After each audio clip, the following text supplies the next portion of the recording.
Alors bonjour à toutes et à tous, mes petits T800 préférés. J'espère que vous portez bien. Je suis Raika et ce soir j'avais envie de vous partager un petit truc. J'ai envie de vous partager ceci. Bah voilà, j'ai réussi à récolter une tête de T800. Je suis parti dans le futur et j'ai pu récupérer une tête de T800 authentique que l'on peut, hop, également ouvrir comme ceci. Et regardez ce qu'il y a à l'intérieur. Rien du tout. Pas de microprocesseur malheureusement, mais ça fait un chouette ustensile qu'on peut trouver facilement sur internet. Cette tête, oui, c'est le cadeau d'un de mes meilleurs amis, Kilkan, que je salue dans cette vidéo, qui m'a offert ce petit cadeau d'anniversaire il y a quelques années maintenant. Aujourd'hui, vous doutez bien, j'ai envie de vous parler de Terminator, qui est une de mes sagas de films préférées, qui m'a quand même énormément marqué, hein. Enfin, surtout les deux premiers films, on va pas se mentir. Mais je vais vous parler un petit peu de Terminator, mais également vous faire ceci, l'unboxing de l'édition Day One de Terminator 2D No Fate. Alors, ça faisait partie des jeux que j'attendais cette année. C'est un jeu typé... Hop, je vous montre un petit peu à quoi ça ressemble. Là, on le voit ici. On voit également ma caméra, c'est magnifique. Hop, hop, hop. Voilà. Ça ressemble justement à un jeu action plateforme typé arcade. C'est littéralement le jeu qu'on aurait voulu avoir au milieu des années 90, hein, donc en 93, 94, 95 sur Super Nintendo, on aurait voulu avoir celui-ci, hein. On n'aurait pas voulu avoir les jeux tout pourraves qu'on a eu jusqu'à présent, quoi. Parce qu'il y a eu, mine de rien, un petit paquet de jeux Terminator qui sont sortis. J'en ai fait quelques-uns. J'avais fait le Terminator 1 qui était sorti sur Mega Drive, il me semble. Alors celui-là, je l'ai pas fait sur Mega Drive en lui-même, je l'ai fait sur émulateur. Et attendez, une petite seconde. Voilà.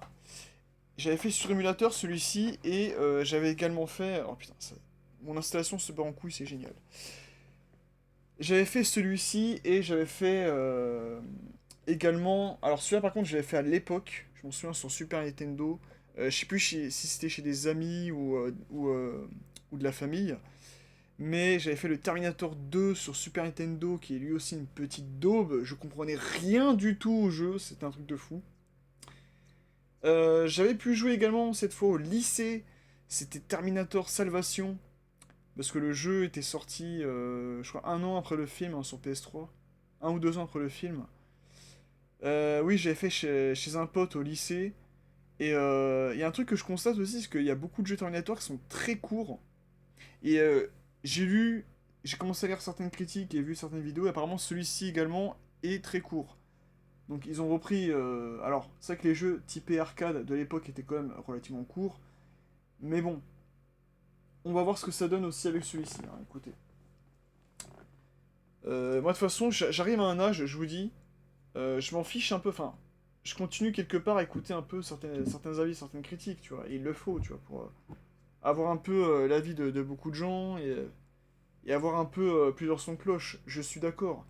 Mais il arrive à un moment donné où, tu vois, moi, j'arrive à un âge, à un moment de ma vie où vraiment, je m'en bats les couilles, quoi. Peu importe ce que Pierre-Paul Jacques puisse dire sur tel ou tel jeu ou tel ou tel film, je m'en fous, j'ai envie de l'acheter, j'ai envie de voir ce que ça donne. Voilà. Parce que je trouve que les gens, encore une fois, sur Internet, ils en font toujours des caisses. Toujours, toujours, toujours, toujours, toujours. C'était le cas pour Metroid Prime 4. J'ai commencé à faire le jeu. Voilà, pour l'instant, c'est tout à fait correct. Et la vidéo arrivera d'ailleurs incessamment sous peu sur Metroid Prime 4. Ne vous inquiétez pas. Mais voilà, encore une fois, il y a des défauts, c'est sûr, mais le jeu reste après tout à fait louable, hein, ça va. Ça va, on a connu pire, hein.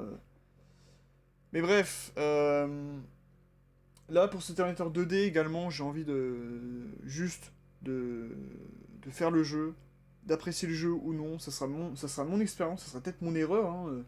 Comme pour Metroid Prime 4, ça sera peut-être mon erreur d'avoir acheté le jeu, je sais pas, mais en tout cas, ça sera mon erreur à moi, j'aurais fait de mal à personne, tout va bien, tu vois. Parce que les gens sur internet, waouh, putain, ils ont la dent longue, hein.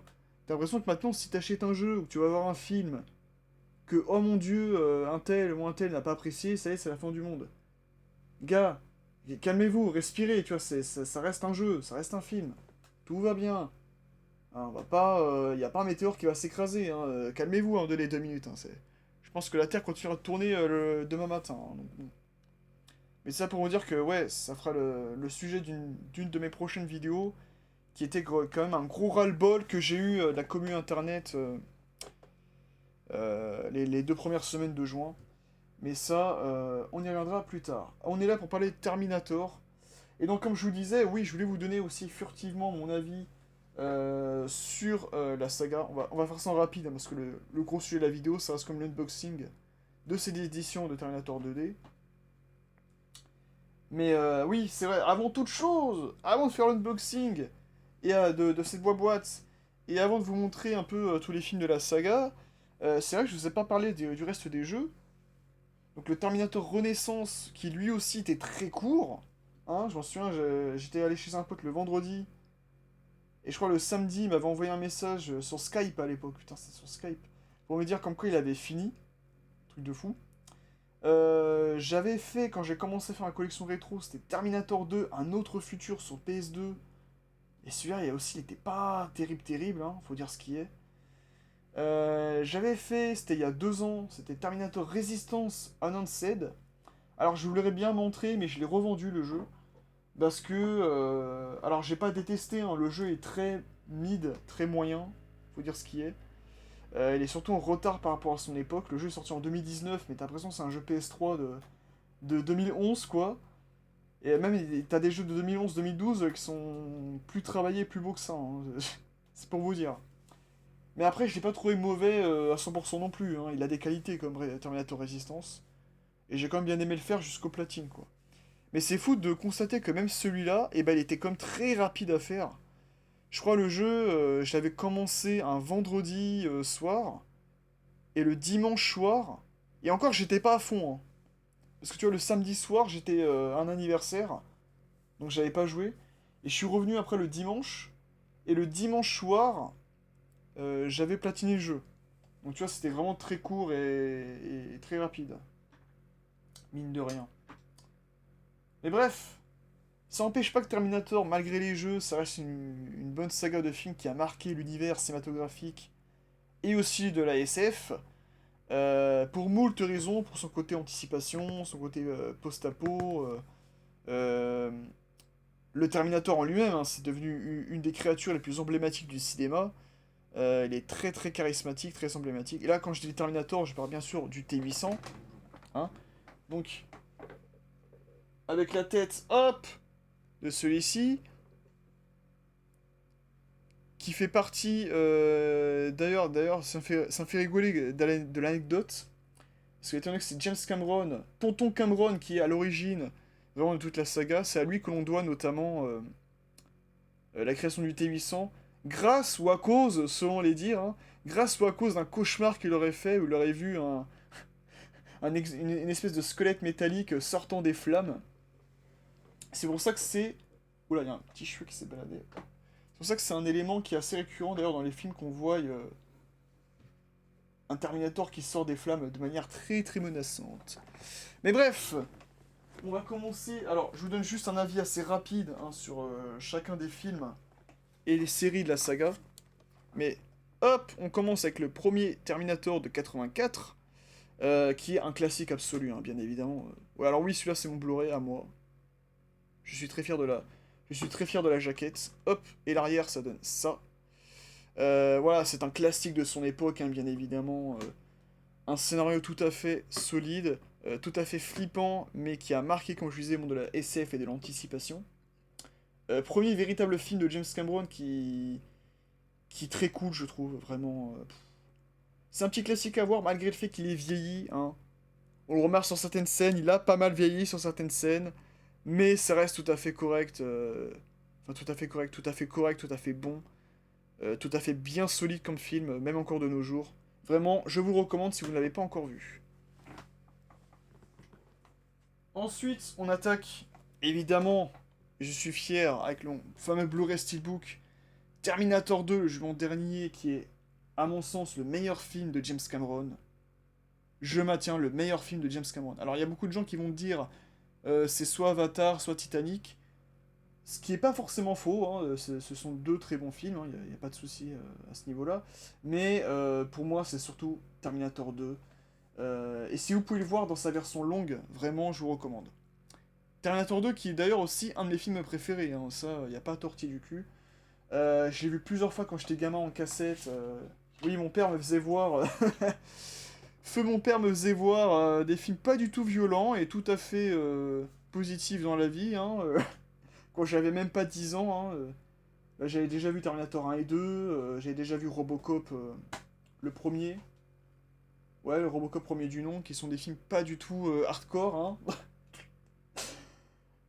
J'avais aussi vu les Vendredis 13 aussi, il me semble. Hop, pour vous montrer ici. Les sports de l'humanité, John Connor. Ainsi que sa génitrice, Sarah Connor. Mais bref, oui, Terminator 2, pourquoi c'est culte et euh, pourquoi il fait partie de mes films préférés et pourquoi il fait partie des films préférés de beaucoup de gens. Tout simplement parce que, comme je l'avais expliqué dans des vidéos ultérieures, c'est que Terminator 2, vraiment, hop, voilà, on met son petit fourreau, comme ça il est tout beau, tout propre. Terminator 2, en fait, concrètement, c'est parce qu'il fait partie de ces œuvres qui arrivent à aligner toutes les étoiles. C'est-à-dire qu'il y a un scénario qui est très solide, il y a un jeu d'acteur qui est très bon. Euh, Pour vous dire, hein, c'est donc les trois acteurs principaux du côté des gentils, donc Arnold Schwarzenegger, Linda Hamilton et Edward Furlong. Ils ont beaucoup travaillé ensemble sur le tournage. Et donc le gros méchant, oups là, à savoir Robert Patrick, ici présent qui incarne le T-1000, était quand même s'est mis volontairement à part pour bien être ancré dans son personnage de méchant qui va traquer du coup nos héros qui partent sauver l'humanité en danger. Mais il y a ça, oui, au niveau de la musique qui marque bien l'ambiance. L'ambiance même qui est vraiment excellente. Il y a un bon rythme dans le film, même si je trouve qu'il y a un petit ventre mou, tu vois. Une fois qu'on a quitté Pasadena et qu'on arrive au Mexique, il y a un petit ventre mou, je trouve, dans le film, mais après, franchement, c'est vraiment pour chipoter, tu vois. C'est pas très méchant, c'est pas très méchant. Non, vraiment, Terminator 2, ça aligne vraiment beaucoup d'étoiles. Bon scénario, bon jeu d'acteur, très très bons effets spéciaux pour un film de 91. Très très bons effets spéciaux, franchement, j'ai rien à dire sur ce film. Masterpiece, masterclass.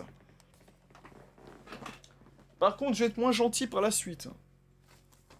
Arrive en 2003 ou 2004, je ne sais plus. 2003, Terminator 3, le soulèvement des machines, qui marque du coup la suite de Terminator 2, en toute logique. Avant, j'aimais bien ce film-là, et avec le temps, je sais pas pourquoi, j'arrive de moins en moins à l'apprécier celui-là. Je trouve ce qui m'a vraiment refroidi, c'est le côté tout ce que vous avez fait dans les deux premiers films, ça n'a servi à rien en fait. Voilà, on doit tout recommencer maintenant. Ah ah ah ah. Ou plutôt devrais-je dire. Ah ah ah ah ah ah ah ah ah ah ah. Voilà, c'était la petite blagounette de ma part. Ouais, Terminator 3, je sais pas pourquoi, plus le temps passe et moins je l'apprécie. Après, il est pas forcément mauvais, hein, c'est juste que il reprend beaucoup de Terminator 2 dans certaines scènes d'action, certains passages ou certaines répliques. Et ça me... Je sais pas, ça me refroidit un petit peu, tu vois. Mais c'est surtout le côté, tout ce que vous avez fait avant, ça n'a fait que repousser l'échéance. Voilà, ça m'a quand même pas mal refroidi. Mais sans pour autant qu'il soit mauvais jusqu'à la moelle non plus, hein. Qu'on soit d'accord là-dessus. Ensuite vient en 2008 le fameux Terminator Renaissance, euh, qui a pour but de nous montrer vraiment le monde post-apocalyptique dans lequel évolue la résistance humaine face à la lutte contre les machines. Alors, c'est intéressant parce qu'on voit justement les humains, comment ils arrivent à se regrouper et à lutter contre les machines. Donc, c'est-à-dire qu'ils galèrent comme des clodos pour, pour survivre tant bien que mal, hein, c'est dans le lore, il n'y a pas de souci à ce niveau-là. Sauf que le gros souci du film, pour moi, c'est que on a vraiment affaire à un sous-Mad Max, tu vois. C'est vraiment un sous post-apo, c'est pas du tout le... En fait, on n'est pas du tout dans le... on n'est pas du tout, je trouve, dans le monde post-apo qui nous était dépeint dans les flashbacks de Kyle Reese dans Terminator 1 et dans l'introduction de Terminator 2 et aussi dans l'introduction de Terminator 3. Tu vois, on est carrément dans un tout autre style, c'est trop bizarre, quoi. C'est vraiment, ça fait vraiment sous Mad Max, tu vois. Parce que justement, dans le futur post-apo qu'on voit dans T1, T2, T3, tu vois, il fait nuit, t'as les machines qui traquent un peu de partout, les gens ils essaient de survivre tant bien que mal. Alors ah oui, il y a un peu de ça aussi dans Renaissance, mais je sais pas, c'est... T'as le coup aussi qu'on s'affronte à coups de pistolet laser, un peu à la Star Wars, tu vois. Et bah, dans Renaissance, y a pas ça, tu vois. C'est un peu dommage, j'ai pas compris. Et je m'en souviens qu'à l'époque, avec Feu mon père et moi-même, on regardait des magazines à l'époque, on se disait oh là là, regarde, un quatrième Terminator, ça se passait dans le futur post-apocalyptique et tout le bordel. Mais au final, on était assez refroidi par le film. Mais malgré tout, là, ça fait un peu l'effet inverse par rapport à Terminator 3. Mais après, encore une fois, ça ne reste que mon humble avis, bien sûr. Mais plus ça va et plus j'apprécie un peu plus le film. Voilà. Mais j'ai bien dit un peu plus, hein, qu'on soit bien d'accord. Après, le film reste assez convenable sur certaines scènes d'action ou certains points du scénario, ou même par rapport au prototype des Terminators infiltrés, comme on le voit ici. Bon, de toute façon, ça date de 2008, hein, tout le monde le sait, y a pas de souci. Donc voilà, ça reste un film à regarder malgré tout, je trouve, Renaissance. Voilà. C'est pas le meilleur, mais c'est pas le pire non plus, tu vois. C'est au même niveau que Terminator 3, à mon sens. Et là, on arrive au deuxième chef-d'œuvre de la saga, qui est bien évidemment Terminator Genesis. Regardez-moi comme il est magnifique. Oh là là, non, je déconne. Non, il pue sa mère. Il pue sa grand-mère, le film. Vraiment. Regardez ça, ils ont même pas fait d'effort sur le Blu-ray, c'est juste le Blu-ray. Putain, à l'époque, oui, c'était la pub pour Mission Impossible Ignition. Eh. Voilà, il y a même pas d'effort, c'est juste un CD tout gris, quoi. Ils ont fait un effort sur les autres Blu-ray, au moins, je sais pas. Terminator, Genesis, une daube absolue, hein. Vraiment, c'est le pire film de la saga, il y a rien à sauver. C'est un des pires films que j'ai pu voir, il respecte pas du tout le lore. Il y a beaucoup d'incohérences, il y a beaucoup de choses qui ne vont pas aussi dans les scènes d'action, dans les dialogues qui sont aux fraises. En fait, Terminator Genesis, c'est l'anti-Terminator 2, tu vois. Très clairement, c'est l'anti-Terminator 2. C'est-à-dire que Genesis, il y a absolument rien qui va. C'est-à-dire que le scénario n'est pas du tout solide, le jeu d'acteur est complètement à la ramasse, on ne fait que reprendre certains passages de Terminator 1, 2 et 3. Non, vraiment, il y a... Et puis là, on voit bien la presse, hein. La meilleure suite donnée à l'œuvre de James Cameron. Non, non, c'est faux, mesdames et messieurs, c'est faux. Et vous le savez très bien. Non, vraiment, Terminator Genesis, il y a... Qu'est-ce que vous voulez que je vous dise de plus? En plus, je crois qu'il y a... Il y a une chose qui est spoilée dans le scénario. Bah, même là, c'est spoilé dans... Je n'en dirai pas plus, hein, mais même là, c'est spoilé dans la jaquette. Enfin bref, il n'y a rien qui va, quoi. Même... Comme je disais, les jeux d'acteurs, là, donc... Jay Courtney qui incarne Kyle Reese, vraiment, mais... Qu'est-ce que vous voulez que je vous dise de plus? Bon... Non, vraiment, c'est du 1 sur 10. C'est du 1 sur 10 bien frais comme il faut, là, le Terminator Genesis, vraiment... une daube absolue, mais regardez-le quand même pour vous faire une petite leçon d'histoire, mais... Ou alors évitez-le, je ne sais pas, mais bon. Là où j'étais encore un peu clément avec... Hop, avec ces deux-là, franchement, je peux rien dire, je peux rien faire pour Genesis, vraiment, ça a jeté à la poubelle, hein, vraiment. Hop. Et enfin, on arrive avec le dernier film de la saga actuellement, qui n'est autre que Terminator Dark Fate, Sombre Destin, n'est-ce pas? Alors qu'il se rattrape un peu aux branches, tu vois. Si Genesis, c'est un peu une brique que tu lances dans la piscine, tu vois, en mode... la brique, elle coule très très fort. Tu peux rien faire pour la rattraper, c'est... Laisser se noyer toute seule, tu vois, y a pas de souci. Dark Fate, ce serait quand même quelque chose qui arrive à se rattraper un petit peu aux branches. Alors, ils ont voulu essayer de faire quelque chose de différent en brisant certains codes de la saga, et notamment avec un certain John Connor. Bon, ils ont essayé de faire ça aussi avec Genesis, mais Genesis c'était vraiment de la merde. Là, c'est, on va dire, un peu plus intéressant, mais j'ai pas été très très fan non plus, tu vois. Il y a pas mal de moments où je me suis un peu ennuyé. Il y a quelques scènes d'action qui sont pas trop mal, je trouve. On On a comme le retour de Linda Hamilton et de Arnold Schwarzenegger. Schwarzy qui s'en sort d'ailleurs bien mieux dans Dark Fate que dans Genesis. Vraiment, dans Genesis, le pauvre... je sais pas ce qu'il lui a pris, mais peut-être une mauvaise direction d'acteur, je sais pas, mais... Vraiment, il a pataugé, je trouve, dans Genesis. Là, il s'en sort un peu mieux dans Dark Fate. Et le retour de Linda Hamilton, qui joue Sarah Connor, est aussi assez apprécié. Mais un des points positifs, je trouve, de ce film, c'est le personnage de Grace. Alors, j'ai oublié le nom de l'actrice. Mais le personnage de Grace, alors sans trop en dire sur le scénario, elle propose quelque chose d'intéressant. Mais autre chose aussi que j'ai trouvé assez appréciable dans le film, c'est l'antagoniste qui est le Rêve 9. Alors là, on voit un son flouté. Voilà. On voit là aussi, c'est mensonger, hein, du port Terminator à James Cameron. Attends, comment il fait le T-1000? Non, non, non, non, non. Non, vraiment, alors c'est déjà plus appréciable que Genesis, et en même temps, c'est pas... Bon, là, ils ont pas fait d'effort encore sur le Blu-ray. Ah, c'est plus appréciable que Genesis, mais quand même, j'ai trouvé que le film était assez ennuyeux. Il propose des bonnes petites choses, mais contrebalancées par un faux rythme. Il n'y a pas grand chose à en tirer de ce film. Mais voilà, j'ai pas grand chose à dire. On revient du très moyen, voire pas foufou. Et c'est un peu dommage, parce que ce film avait quand même un bon potentiel de remettre la saga sur des bons rails. Voilà. Des os pas des os, mais c'est dommage. Le film n'a pas eu le traitement qu'il aurait dû avoir. Et le traitement de la part des producteurs, hein, pas de la part des fans. Mais en tout cas, ça fait plaisir de revoir Schwarzy et Linda reprendre leur rôle respectif, mais bon. Dommage, ça aurait pu être un peu meilleur que ça.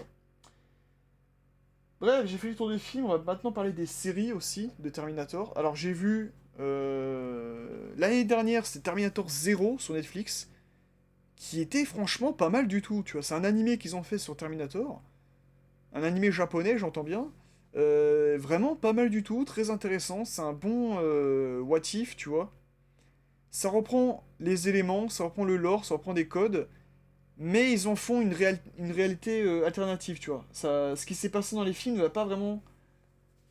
s'est pas vraiment passé. Enfin, je m'en souviens plus trop exactement. Il me semble pas que on a les mêmes événements que dans le film, mais on reprend pas mal d'éléments assez positifs dans le film, notamment le fait qu'on revoit donc qui est l'antagoniste qui est un Terminator, hein, bien sûr. On n'affronte que des machines dans cette putain de saga. Et le fait qu'on reprenne le côté track de l'antagoniste, ça renvoie du coup au premier Terminator, c'était assez cool. Et même aussi pas mal de petits trèfles au deuxième, et même au soulèvement des machines, à l'utilisation de l'IA, etc., etc. Qui sont d'ailleurs des éléments actuels, hein. L'avènement de l'IA. Cameron nous a prévenu dès 84, hein. Maintenant que l'IA est là, enfin, ça fait un moment déjà qu'elle est présente, mais maintenant que l'IA est bien implantée, on a intérêt à bien savoir la manier et pas lui donner tous les droits du monde, hein. Hein. Bon, je me fais comprendre.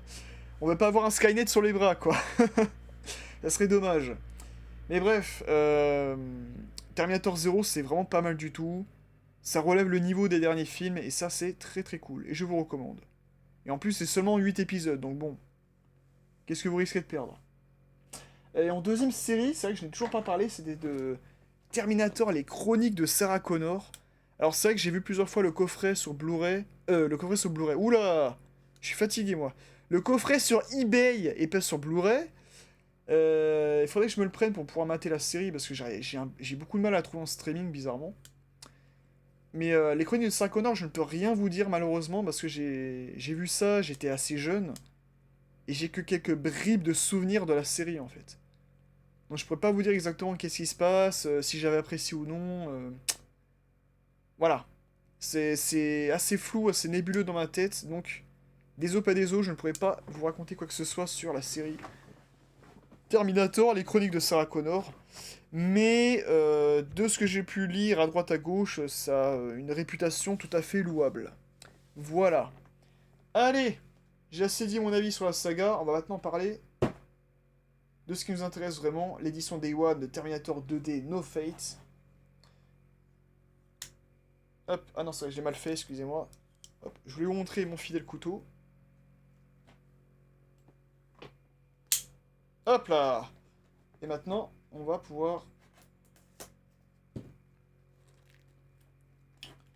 ouvrir tout ça.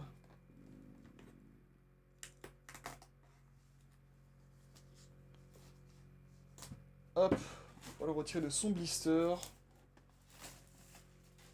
Voilà. Et on va ouvrir la boîte. Hop là, comme ça, voilà. Alors, que contient l'unboxing? Que contient l'édition Day One?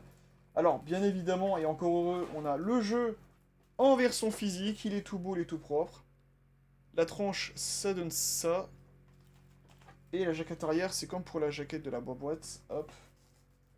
Donc, on a ceci. Alors oui, j'ai pris la version PS5, c'est pour pouvoir faire les trophées, bien évidemment. On m'a dit que le jeu était assez court, donc... Comme je disais en intro, le jeu était assez court, donc on va voir ce que ça peut donner. Si j'arriverai à speedrunner le platine, on verra ça. Alors là, qu'est-ce que c'est? Oula, putain, on a un Robert Patrick très très vénère, là. Je sais pas ce que c'est, ça.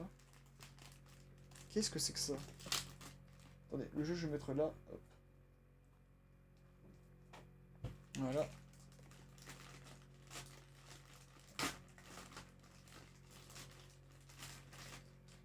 Hop, on a... Oula! Oula! On a une serviette. Putain, tu peux faire... Oh là, ah non, c'est une sorte de poster. Je peux pas vous le montrer en entier. Ah, il est assez grand pour la caméra. Mais on a une espèce de... Ah non, c'est une espèce de poster, en fait. C'est une espèce de poster, mais ça, au niveau du tissu, ça ressemble à une serviette pour les pique-niques. Donc tu peux pique-niquer sur un truc Terminator 2D, quoi. Incroyable. Hop, avec Sarah Connor en gros. Hop là, donc ça reprend grosso modo la jaquette du jeu. Ok. On va le replier du coup, on va... Attendez, j'ai mieux que ça. Oh là. Hop, hop, je recale la caméra qui a pris un coup. Qu'est-ce qu'on a également? On a... C'est quoi, c'est une pièce?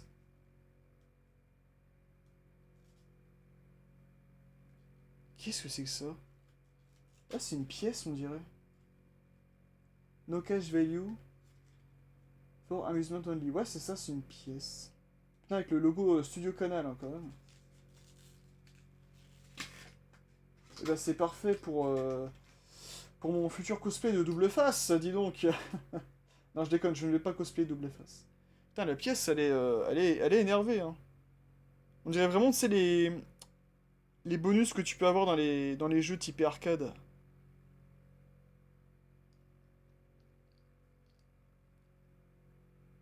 Je sais pas si on voit bien, là. Non, on voit pas du tout, il a pas de lumière. Là, ça donne ça.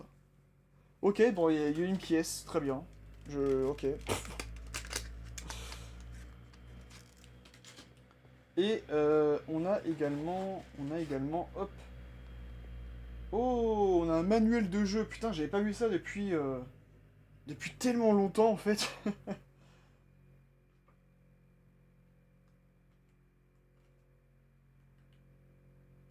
Ah oui, d'accord, tout est en anglais, il n'y a pas de phase en français, ok. Ah ouais, non mais vraiment, au niveau des sprites, au niveau du pixel art, je veux dire, on est vraiment dans l'ère Super NES Mega Drive. Typiquement, hein, tu vois, bah là on le voit très bien ici.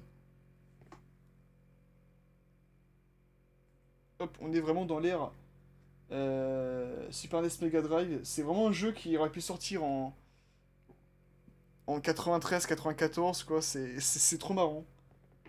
C'est trop marrant de voir ça. Il y avait mes cheveux qui bloquaient, hop.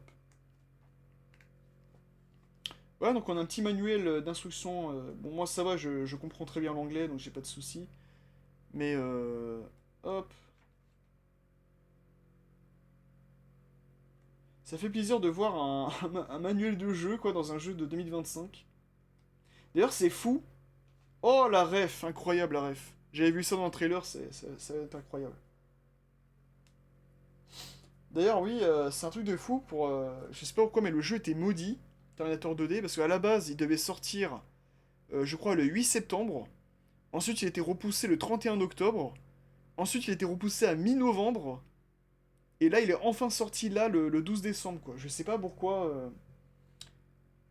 Je sais pas pourquoi il était autant repoussé ce jeu, mais bon.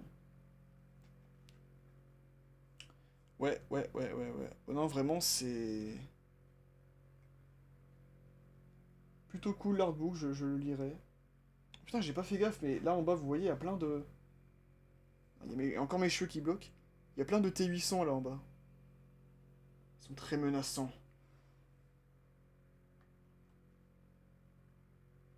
Là, on a les différents bestiaires. Ah, les fameux bikers au début. Alors, si on peut affronter James Cameron, moi je vais lui péter sa gueule à James Cameron en 16 bits là. Non, bien sûr, je l'aime bien, je l'aime bien. Je plaisante, hein, je plaisante. Je l'aime bien, James Cameron. Mais ça serait marrant de lui casser la bouche en 16 bits dans le jeu. Mais bon, je pense pas qu'il y soit. Ouais, donc là, on nous montre un peu le bestiaire. Oh putain, il y a des robots chiens, quoi. Incroyable. Ah, le fameux HK Tank, très iconique aussi dans Sega. Et le T-1000 qui est, bien évidemment, un prototype envoyé par Skynet.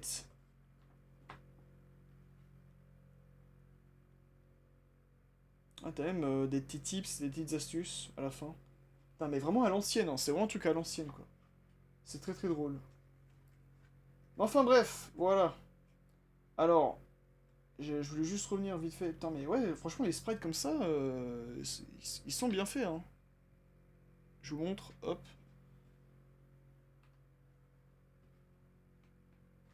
Et là, on a les infos personnelles sur chacun des personnages principaux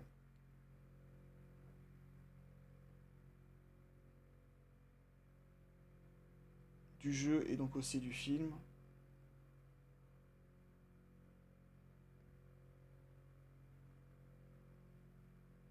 Voilà. Donc ouais, en tout cas, je suis content de faire cette petite unboxing avec vous, de vous présenter. Je pense que la prochaine vidéo, ça sera la découverte du jeu. Je m'en fiche vraiment que le jeu soit nul ou qu'il soit court ou je sais pas quoi. Moi, je suis un bon fan de Terminator, j'ai envie de faire le jeu tout simplement. Voilà. J'ai pas grand chose d'autre à dire, c'est tout. Et tant pis s'il est trop court ou s'il est pas assez bon, tant pis, tu vois, c'est pas grave. Je pense que je m'en remettrai, hein, tout va bien. Mais enfin bref, j'espère que cette vidéo vous aura plu. Je vous dis à la prochaine, mes petits T800 préférés. Portez-vous bien. Je vous dis tchuss!